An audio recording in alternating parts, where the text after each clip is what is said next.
South Africa has the fifth highest cybercrime density in the world, making Fraud Awareness Week an important opportunity to create awareness around cybercrime. Cybercrime is a lucrative business and is on the increase, which makes South Africa's shortage of cybercrime experts all the more critical, emphasizing the urgent need for individuals skilled in cybersecurity to combat this rising threat. 2.2 billion rand is widely quoted as the figure for the amount of money lost annually to cybercrime in South Africa. But that figure is from a South African Banking Risk Information Centre report released in 2013 and has likely increased substantially since then.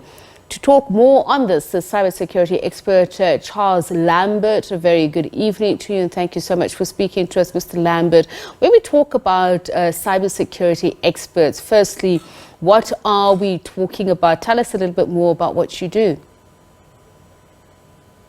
I'm working at Boston City campus as the cybersecurity specialist, and we basically make sure that any cyber attacks, cyber infiltrations or security threats are basically nullified before it even penetrates the network. All right, International Fraud Awareness Week. As I mentioned, the extent of cybercrime, cyber fraud in South Africa. This time around, what have you gleaned, given the fact that the figures that are available, you say, go as far back as 2013? So, yeah, unfortunately, those stats are very indicative of what things used to be in the past, but cyber threats are continuously rising by the day, and it keeps escalating as time goes by. Because of advancements in the technologies like artificial intelligences, and basically anyone with a basic cell phone or connection to the internet has the ability to educate themselves, opening up a chatbot and entering basic commands to figure out how to do a cyber attack. So anyone these days has the ability to infiltrate any network just by doing basic skills. And what are those basic skills? So, like if you've got a basic cell phone, you just need to have access to some kind of AI chatbot where you just prompt some of the questions, where you, for instance, script how do you penetrate the network, and then by taking these little steps, educating yourself a little bit more, and over time you basically learn that it can be a lucrative business, because cybercrime is one of the highest rated crimes in the world annually, with an estimate of close to $750 billion in worldwide losses annually.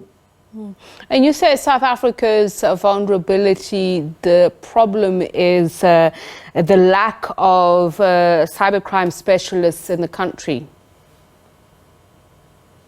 It's not just South Africa, it's a global shortage of skills.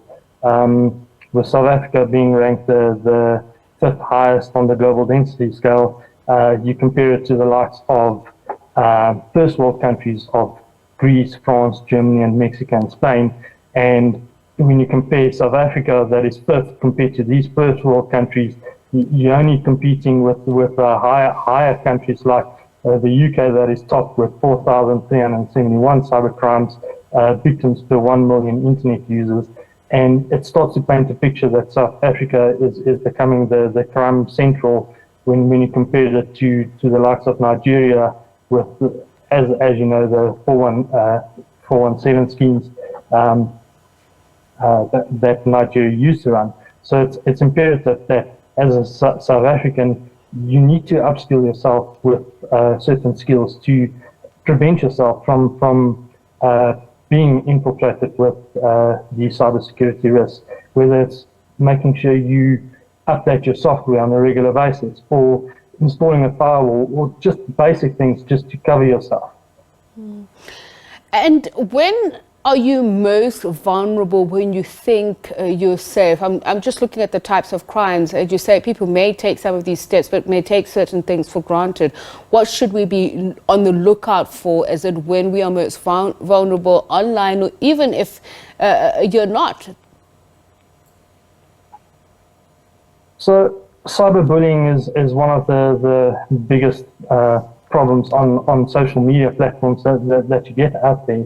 So that's an entry point where it might seem innocent to harass someone by doing silly things, but it's an entry point where that's one of the examples of cybercrime. But it also escalates where you get phishing attacks, email spoofing, and by clicking on an innocent email that you think is from your bank, and it turns out that it's ransomware that completely infects your whole computer.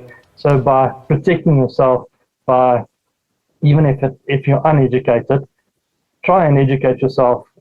Even if it's getting hold of a IT person that you know of, just to upskill yourself. Obviously, the most best way to upskill yourself is by upskilling yourself with courses from CompTIA, which is a global institution that sets certifiable standards in upskilling yourself. So, for instance, at Boston City campus, where you can study CompTIA's A+, Network Plus, and Security Plus as a foundational course, you could further enhance your skills by doing Pen Test Plus and all these other cybersecurity courses to up your skills. And if that's something that you as a cybersecurity specialist would like to venture in, then you can address the skill shortage by upskilling yourself by doing these courses. Mm-hmm. And just finally, criminals obviously are often a step ahead. They're getting more sophisticated in their ways, as we've seen just even with hijacking schemes and even a card fraud. What can these industries themselves do? And I'm talking about the automotive sector, banks, etc. So yes, it's one thing for us to do all we can, but not everybody has the same aptitude or access to resources. The industries themselves who actually extend the service to consumers, what are they doing? Are they moving along with the sophisticated criminal, activities and ways and means that are being used? Well, that's the thing. You always, with technology being advanced at a rapid pace, you always almost like you behind the curve. And the idea is that you need to reactively react to these attacks. So the use of AI as an example, using advanced technologies where you could plug the gaps. Unfortunately, you won't always be able to plug the gaps, but you need to have different steps in place so that you have a disaster recovery plan, you have your backups, you have some kind of encryption. All these are building blocks to ensure that when you are attacked, that you protect it from the kinds of vulnerabilities that you expose yourself to. Thank you so much for your time, cybersecurity expert Charles Lambert.